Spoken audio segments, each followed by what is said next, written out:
Welcome to my YouTube channel. Ito po yung mga ginagawa kong video about medical assistance.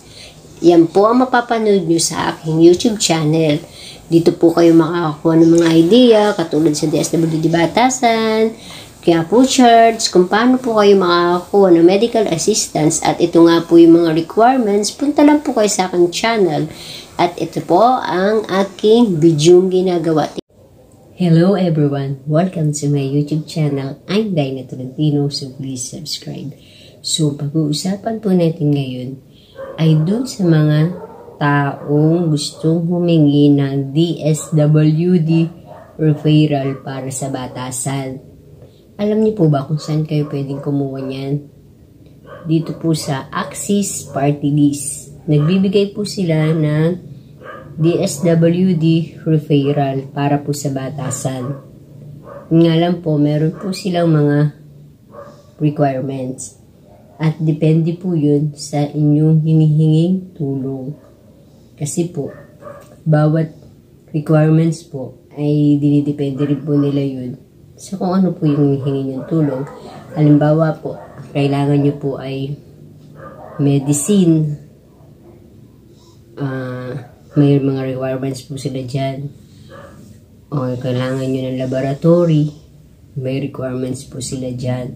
Kailangan nyo ng hospital bill, may requirements po sila dyan. At meron din po silang burial, may requirements din po sila dyan. At yung pong tinatawag na medical and financial assistance po. So, kung nagnanais po kayong lumapit at humingi ng tulong sa kanila, maaari po kayo magsadya sa kanila every Monday. At kailangan po yung mga requirements ninyo is updated po. Within 3 months po. Pag po lumampas na siya ng 3 months, hindi nyo na po siya pwedeng magamit. Kumbaga, hindi po kayo mapaprocess yung papel nyo. Kasi nga po ay ano na yung papel niya, kumbaga sana expired. So, kapag lumapit po kayo dun sa kanila, nagsadya kayo sa opisina nila sa Axis Party List, kailangan po ang inyong requirements ay updated po within 3 months para po hindi masayang ang inyong lakad. At every Monday lang po sila nag-a-accept. 100 plus pong katao ang ina-accept nila. Kaya po kailangan sa 120 ata or 100 plus po. Basta sa 100 kailangan nandun po kayo, makapasok kayo sa 100 para po siguradong magkaroon kayo ng DSWD referral assistant from Axis Party List. So yun po yung kailangan yung paghandaan kapag po kayo ay pupunta doon. Every Monday po. Then, syempre maaga po. Nandun na kayo, pila na kayo para makaabot kayo dun sa 100 na cut-off nila. So, ito nga po yung mga, halimbawa, kailangan nyo, hingi kayo ng tulong ng laboratory. Yung pong laboratory ay ilalapit nyo po sa kanila para bigyan kayo ng referral. Makapasok kayo sa DSWD Batasan. So, ang requirements po ng laboratory, unang-una po, medical abstract or certificate from your doctor kung saan po kayo nagpapacheck up ng hospital. Yun po ang number 1 nilang hahanapin.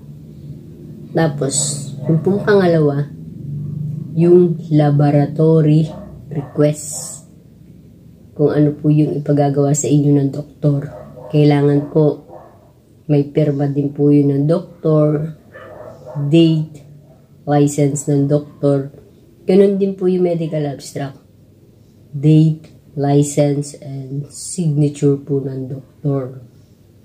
So, yun naman pong pangatlong requirements ay yung pong tinatawag na quotation.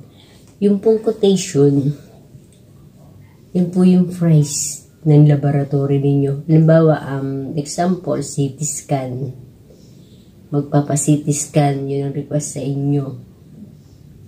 Kailangan po kung saan po kayong hospital or clinic or kung saan po kayo magpapagawa ng CT scan, ibigay niyo po yung request dun sa gagawa para makita po yun. At sabihin niyo po, kailangan niyo ng quotation price. So, yun po yung tinatawag na quotation price. Kung ano man po yung mga laboratory yung paggagawa ninyo, kung anong request yun, kailangan po meron kayong quotation price. So, yun po yung pangatlong requirements. Then, yun naman po pang-apat, halimbawa po kayo yung pasyente, kayo yung naglalakad. Kailangan po isang valid ID ni pasyente or 2. Mas maganda po, dalawa na yung valid ID nyo taglayin. Government ID po yun.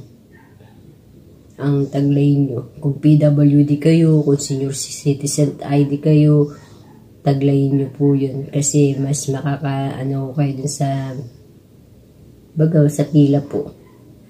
Mga priority po kayo. Or regular ID. Or regular man kayo.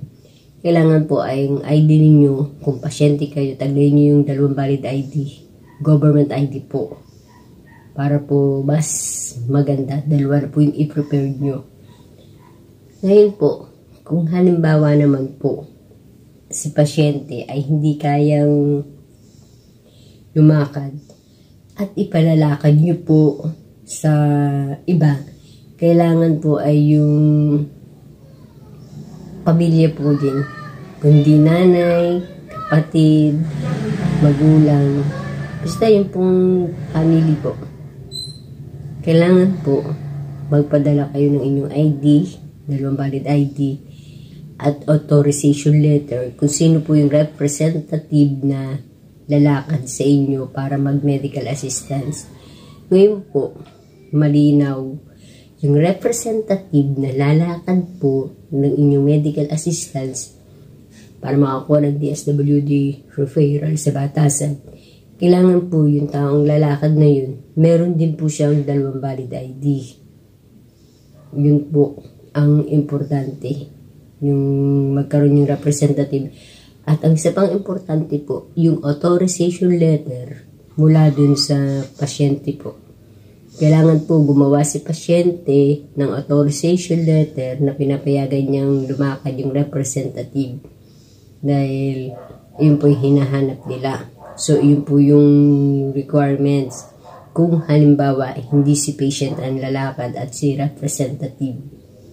So, yan po, tandaan nyo po yung mga requirements ko na binabanggit. Kasi yan po yung hahanapin sa inyo kapag laboratory request ang inyong kailangan. Tapos, ito pa po, isang barangay indigency po.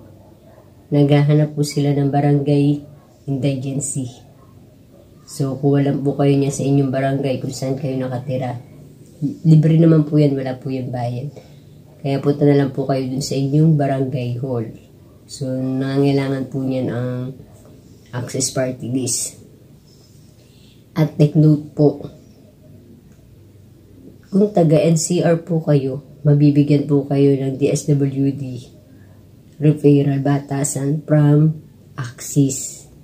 Yun po yung ina-accommodate nila from NCR po. Kung kayo mga nakataga NCR nakatira, yun po yung bibigyan nila ng referral. Kaya kung alam nyo sa sarili yung NCR kayo, kompleto ang requirements nyo, at naintindihan nyo yung senior idea ko sa inyo, pwede po kayo. Basta ang gagawin nyo po, agahan nyo ang pagpunta sa Axis Party List Office. Pangalawa, kompleto requirements, magpa-Xerox na po kayo dahil kailangan po nila na yung Xerox at original. Then yung pangatlo, kailangan nyo makasama doon sa loob na 100. So may cut-off po sila. Kaya kung pwede, agapan nyo po. Kaya sa mga gusto pong nagnanais na humingi ng referral para sa DSWD Batasan, pwede po kayong pumunta doon sa kanila. At by next year, January 2024 po, ay ganun pa rin, patuloy po silang tutulong sa tao tungkol sa medical and financial assistance. So, ganun po yung may share ko sa inyo. Tandaan nyo po yung mga requirements at agahan nyo lang po. At kung kayo taga NCR, makakakuha po kayo. At alam nyo po ba yung advantage po na may DSWD referral batasan from Access Party List? Hindi nyo na po kailangan magpa-schedule kasi kapag may referral po kayo galing Access Party List, may pondo po sila doon sa DSWD batasan. Ang mangyayari po sa inyo, pagbitbit nyo na po yung inyong referral, papapasukan na po kayo ng gwardiya. Diretso na po kayo dun sa loob ng DSWD batasan. Kumbaga, dala nyo yung mga requirements nyo, dala nyo yung referral. So, magpa-pay out na rin po kayo that day po. Yun po yung kagandahan kapag po may referral kayo. Kasi po meron silang pondo doon. At saka kumbaga na-check na yung mga requirements nyo. So, step 2 po kagad kayo sa DSWD batasan. Kapag may referral po kayo. Kaya yung iba po nagtsatsaga silang pumila sa Access.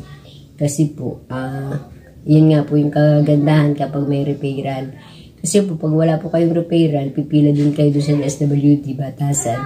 Para kumuha po kayo ng schedule. Kumbaga, pa-schedule kayo ngayon, pero siguro next week or next month pa yung payout nyo. Pero kapag mayroon po kayong referral, kahit sa nanggaling, kahit sa senator, congress, or mga party list, ganun po, pasok po kaagad kayo dun.